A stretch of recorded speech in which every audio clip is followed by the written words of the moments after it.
Assalamualaikum warahmatullahi wabarakatuh. Waalaikumsalam warahmatullahi wabarakatuh. Jadi suara saya terdengar ya. Pada hari ini saya dikasih mandat untuk mengisikan materi di acara TikTok ya.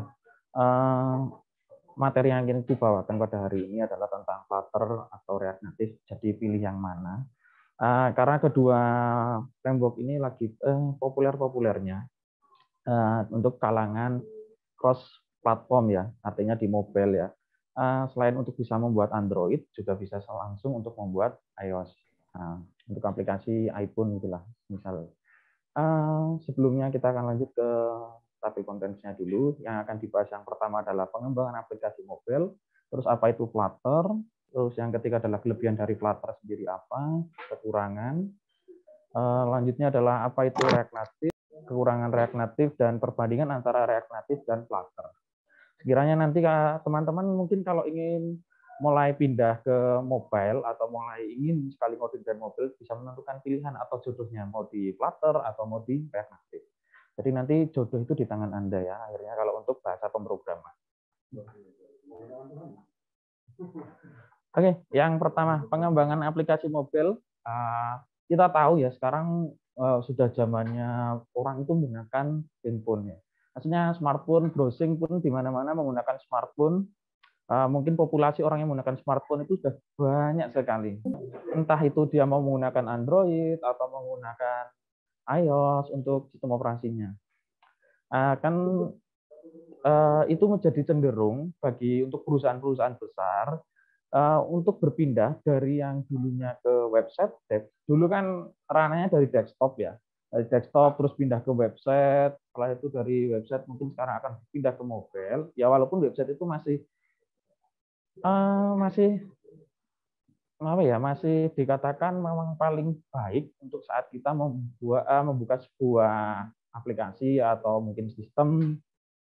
Tapi mungkin dari akhir-akhir ini banyak sekali orang mulai mengembangkan aplikasi mobile, seperti contoh adalah PPOB.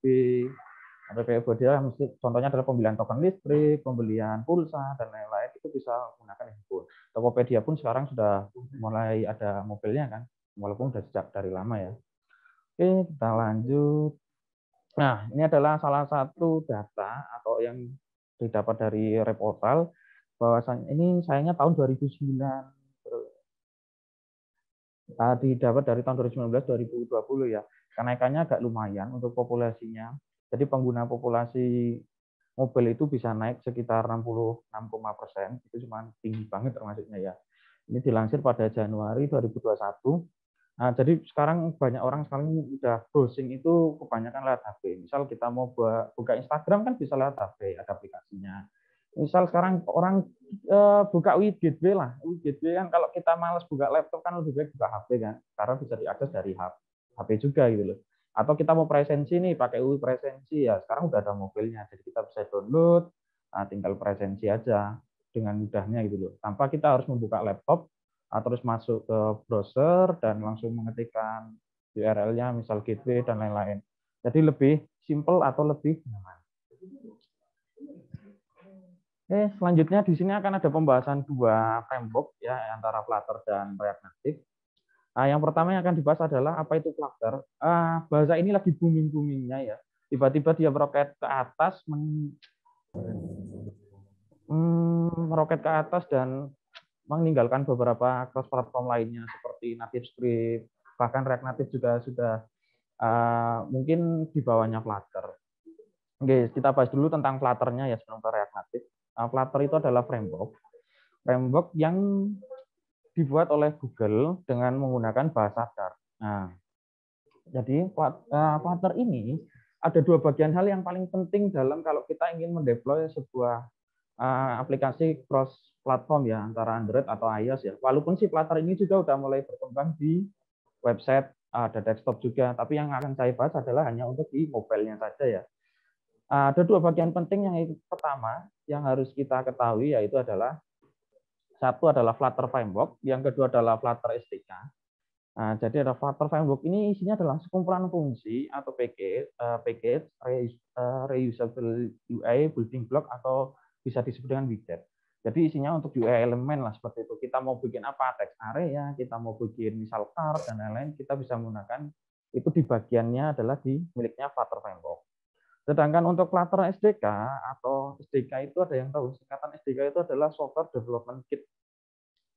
Gunanya apa sih kegunaan Flutter SDK? Isi dari Flutter SDK itu ada dua. Yang pertama adalah Android SDK dan iOS SDK. Jadi gini, di saat gambarannya, saat kita ingin melakukan deploy atau melakukan compile atau build project dari Flutter menjadi Android, maka kita perlu namanya SDK Android. Jadi otomatis kalau kita buat project Android menggunakan Flutter, kita akan memiliki SDK Android dan SDK iOS. Seperti itu. Selanjutnya adalah apa hubungan antara Flutter dan Dart. Nah, jadi kita harus tahu dulu apa itu Dart. Dart merupakan bahasa pemrograman yang dikembangkan oleh Google sejak tahun 2007 yang dipimpin oleh Lars Bang dan Keverland yang berfokus untuk mengoptimalisasi sisi klien. Jadi front end ya, karena ada kata sisi klien bukan back end. Kita lihat dari sisi klien berarti dia fokusnya lebih ke bisa didesain dan lain-lain. Oke. Nah, hubungan antara Flutter dan Dart itu yang paling penting adalah Dart itu berada di sisi Flutter Framework, bukan berada di Flutter SDK. Karena apa? Bahasa Dart itu yang digunakan untuk membangun seperti fungsi-fungsi yang mungkin yang dibutuhkan oleh kita, misal fungsi tanggal, waktu, dan lain-lain. Juga elemen seperti text area, text box. Kalau di Android itu ada namanya text box, text area, terus ada card, terus ada card view juga, dan lain-lainnya. Bahasa Dart ini pertama kali rilis itu pada tahun 2013 dengan versi 1.0. Setelah itu di versi 2.0-nya dia rilis juga pada tahun 2018 berbarengan dengan Flutter rilis versi 1.0.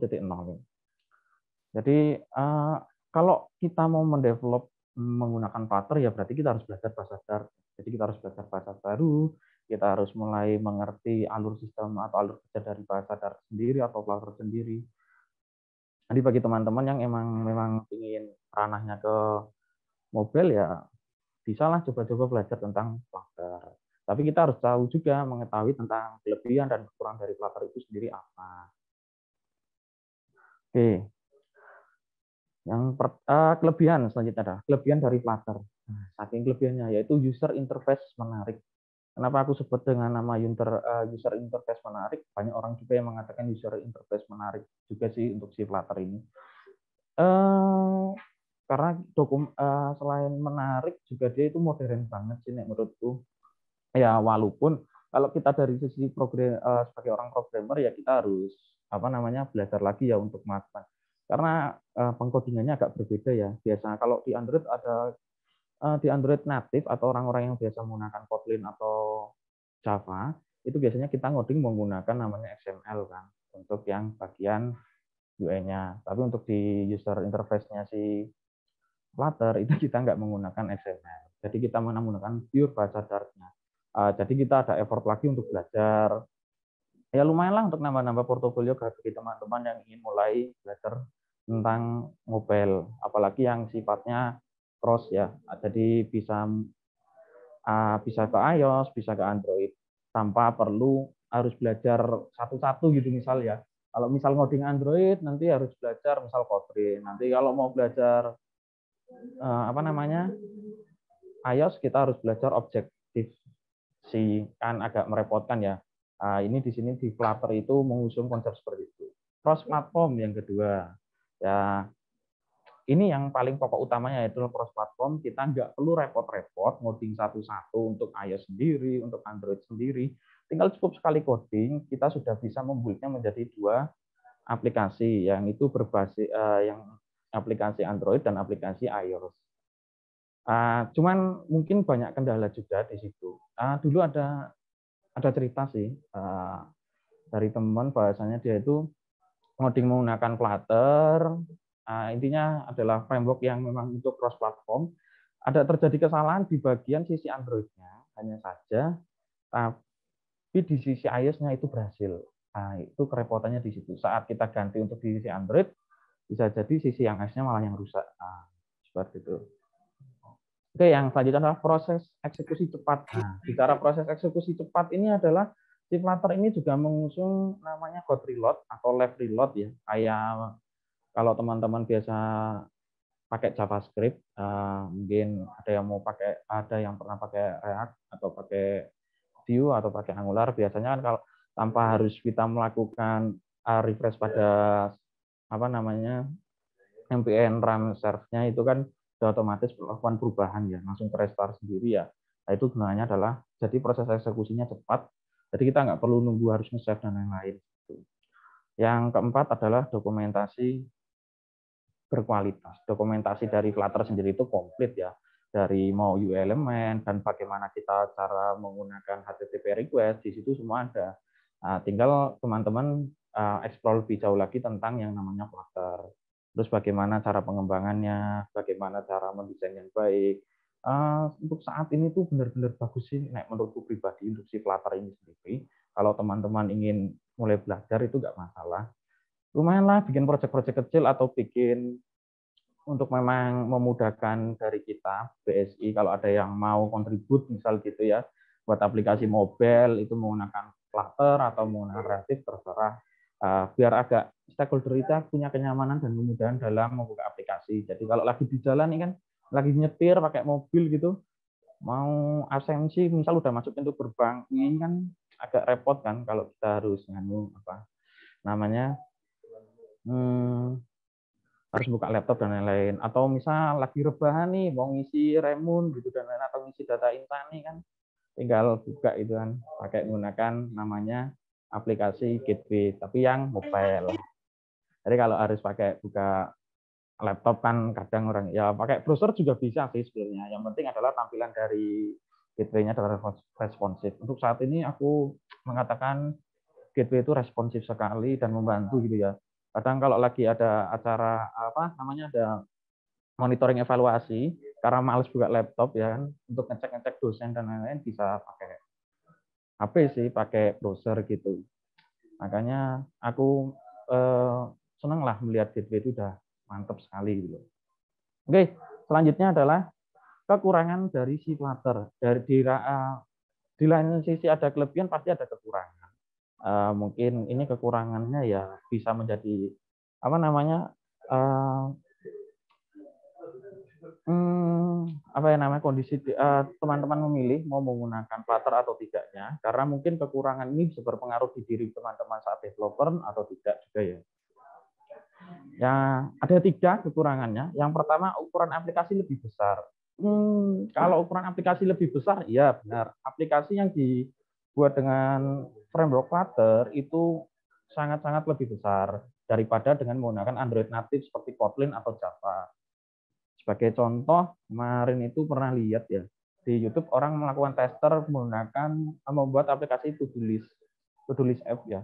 To-do list app itu kan kecil ya, kita hanya masih menampilkan data yang apa yang ditampilkan, apa yang kita isikan atau task yang ingin kita kerjakan lah intinya ya, atau catatan-catatan. Itu kalau kita menggunakan Kotlin atau Java, pure native Android, itu cuma 4 MB setelah kita build menjadi aplikasi Android atau .apk ya. Dan kalau menggunakan Flutter itu tembus sampai 20 MB. Nah, jadi kan sangat terpaut jauh ya. Jadi kalau orang pengaruh nggak sih kalau ukuran aplikasi besar tuh pengaruh. Kenapa dianggap pengaruh? Karena misal seperti ini, HP kita memang berbicara tentang HP, orang Indonesia itu nggak selalu tiap tahun kan ganti HP kan. Kita kalau ganti HP ya kalau udah rusak kalau ganti HP. Tapi yang lambat laun kinerja dari prosesor yang dipakai di HP kan melambat, terus mungkin storage sudah mulai banyak dan lain. Dan ingat aplikasi itu selalu akan berkembang. Jadi akan ada update. Setiap update kan pasti otomatis memori akan membengkak. Nggak mungkin memori malah update itu menyusut. Berarti banyak kehilangan fitur kalau seperti itu. Oke, semisal aplikasinya pertama 20 MB kita install ya. Nah, kita gunakan Flutter untuk build-nya. Setelah itu ada update-an nih di aplikasi to-do apps-nya atau to-do list app-nya itu menjadi tiba-tiba jadi 40 lah, 2 kali lipat. Itu kan akan sangat membebani sekali kan bagi kita pengguna Android yang memang storage-nya itu kecil gitu. Ya walaupun sekarang storage-nya malah lebih, storage sekarang itu kan besar-besar ya. Ada HP yang udah berapa ratus giga, ada yang berapa tera juga ada kan ya. Nah, cuman kebanyakan lebih yang menjadi, tapi kan tidak semua orang memiliki kapasitas memori seperti itu. Dan kan tidak hanya menyimpan untuk satu aplikasi, bisa menyimpan foto dan lain-lain juga kan. Dan itu juga akan berpengaruh dari sisi memori. Jadi kalau teman-teman ingin build, maka diperkirakan dulu, misal mau buat produk, dilihat pasarnya terlebih dahulu. Nah, untuk pasar Android itu kira-kira gimana sih orang-orangnya? Apakah banyak yang memakai HP dengan storage yang lebih besar atau tidak? Seperti itu. Kecuali memang kalau bisa sih pasar itu kita buat tergantungan kepada kita. Jadi mau sebesar apapun aplikasi yang kita buat, storage-nya nanti ya otomatis sih kan pelanggan sendiri yang akan mengupgrade handphone mereka atau smartphone mereka. Jadi ada sedikit apa namanya terikat lah dengan produk yang kita buat. Oke, yang kedua adalah kurangnya library. Karena bahasa baru, komunitas sedikit, belum begitu banyak ya untuk Flutter ini ya library-nya atau pihak ketiganya itu paling sedikit banget. Enggak banget lah, maksudnya ada beberapa yang bisa kita pakai, hanya saja tidak sebesar milik kompetitor lain seperti React Native dan lain-lainnya gitu, yang memang dia sudah cukup lama dan sudah cukup tua gitu loh daripada Flutter sendiri. Jadi komunitas Flutter sendiri itu ya masih dalam tahap perkembangan lah, belum begitu besar sekali karena memang dia bahasa baru muncul, framework baru muncul pun di tahun 2018, lebih muda 3 tahun daripada React Native dan yang lain. Oke, tapi kalau kita mau kontributor dan kita mau buat library untuk orang-orang juga yang ingin belajar Flutter nggak masalah, itu malah sangat membantu. Oke, selanjutnya adalah perlu belajar bahasa pemrograman baru. Betul sekali. Jadi kenapa kita harus belajar? Karena bahasanya itu menggunakan Dart, bukan JavaScript atau Kotlin atau Java.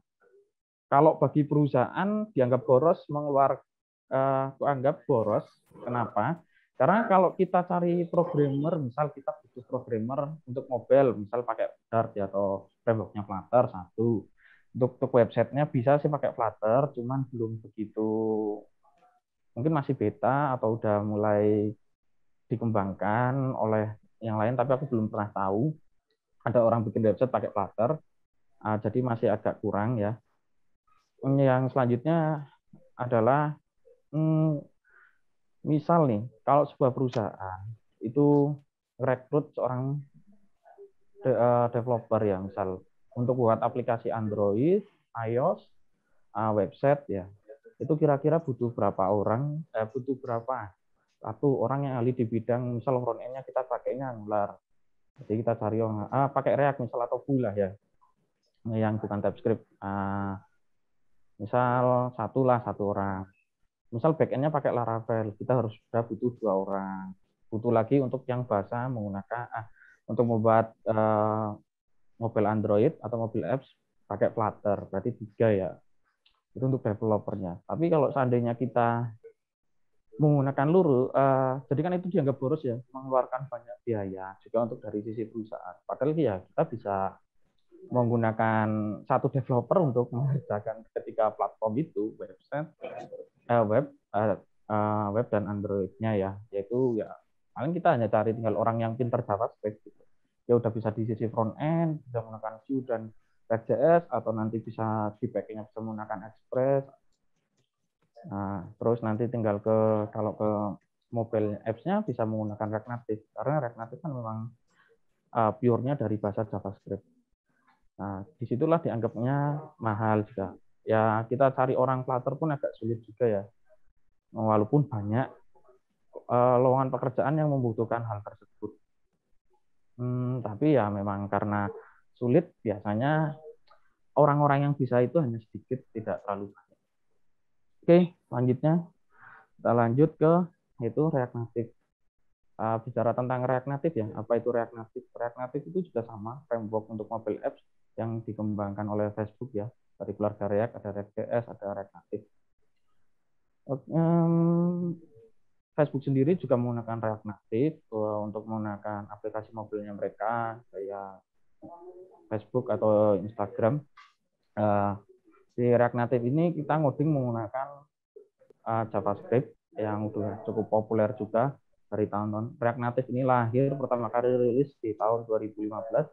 3 tahun agak tua daripada Flutter yang lahir pada tahun 2018. Dia React Native itu kan kalau kita mau install ya, yang dibutuhkan itu kalau di Flutter kan ada 2 bagian penting, yaitu Flutter Framework sama Flutter SDK.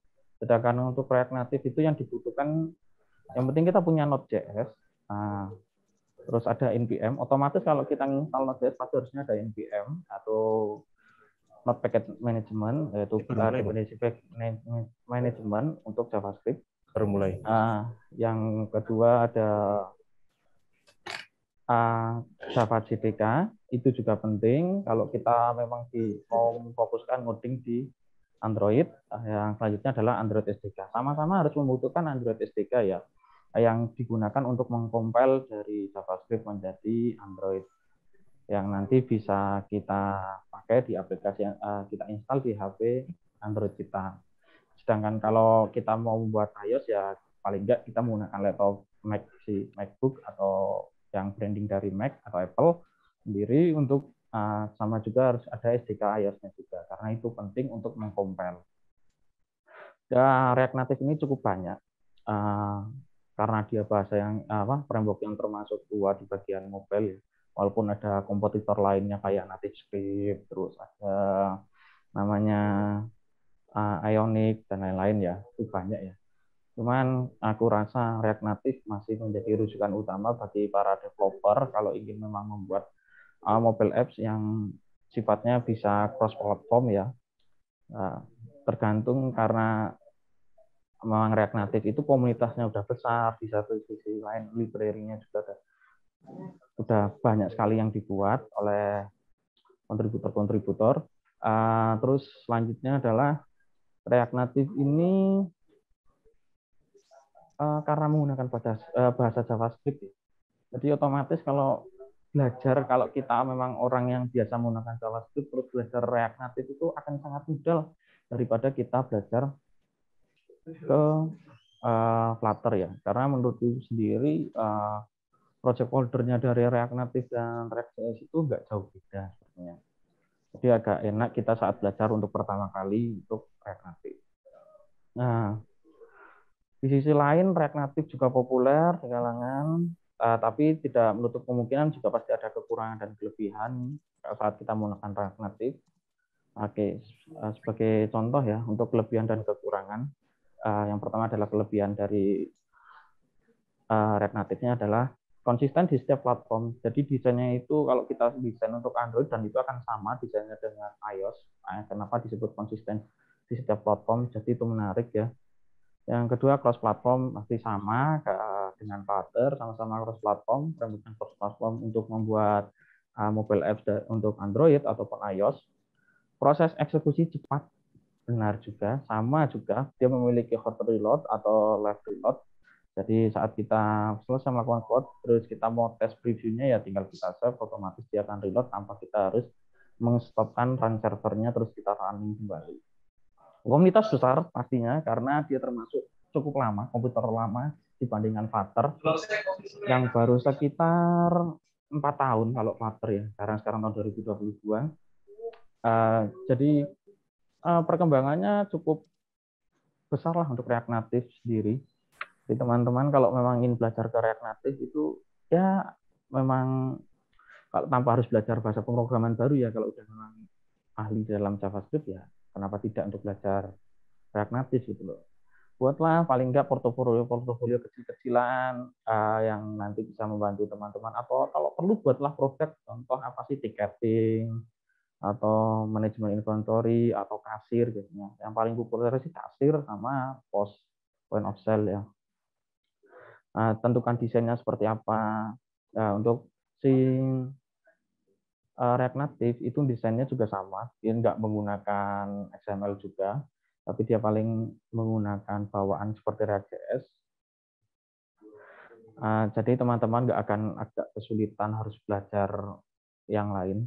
Karena kalau kita membuat Android atau mobile apps yang berbasis Android ya, tentunya itu kalau kita menggunakan native-nya, Java atau Kotlin-nya itu kita harus dipaksa untuk belajar yang namanya XML-nya, dari desain XML-nya harus kita belajar, tata letak, dan mengatur responsifnya untuk native itu agak repot. Beda dengan milik si React Native, kalian bisa menggunakan library seperti React Native Element, itu sudah ada. Nah, itu sangat membantu sih bagi teman-teman yang ingin belajar React Native. Di sisi lain kelebihan pasti juga ada yang namanya kekurangan. React Native juga pasti punya kekurangan. Kekurangan dari React Native itu performa terbatas. Aku mengatakan performa terbatas itu karena lebih lambat daripada miliknya si Flutter. Kenapa aku sebut itu? Karena ukuran aplikasi dari si React Native itu menurutku lebih besar lagi daripada Flutter. Aku pernah lihat di YouTube studi case bahasanya mencoba antara Kotlin, Flutter, dan React Native. Dan untuk yang paling ukuran aplikasi paling kecil itu ya masih didapat oleh Kotlin. Sedangkan yang paling besar itu adalah miliknya si React Native. Di sisi lain, untuk buka splash screen atau buka aplikasinya aja, kecepatannya masih menang untuk Kotlin, yang kedua diraih oleh Flutter, dan ketiga ya paling lambat React Native. Di sisi lain, kelebihannya yang komunitas banyak, ya performanya terbatas dan lain-lain, itu sudah menjadi hal yang wajar sih menurutku pribadi. Karena React Native kan menggunakan bahasa JavaScript yang dikompil ke Android ya. Beda dengan yang memang Kotlin memang dikhususkan untuk membuat mobile apps. Entah sih sekarang kalau mereka ikut-ikutan cross-platform juga. Yang kedua, perkembangan framework cepat. Ini juga jadi kendala, jadi perkembangan framework cepat. Jadi ingat guyonan dulu untuk yang back-end Laravel. Apa kelebihan dari Laravel waktu itu ditanya? Kelebihan Laravel itu framework-nya cepat up-to-date. Nah, tapi kelemahannya apa? Ya cepat up-to-date juga. Ya, karena saking cepat up-to-date-nya, kita mau belajar dari Laravel 7, kita baru belajar, pindah lagi ke Laravel 8, saking cepatnya update-nya. Oke, terus proses eksekusi kurang cepat sebenarnya. Saya tulis sepertinya salah tulis, harusnya kurang cepat proses eksekusi dari sila.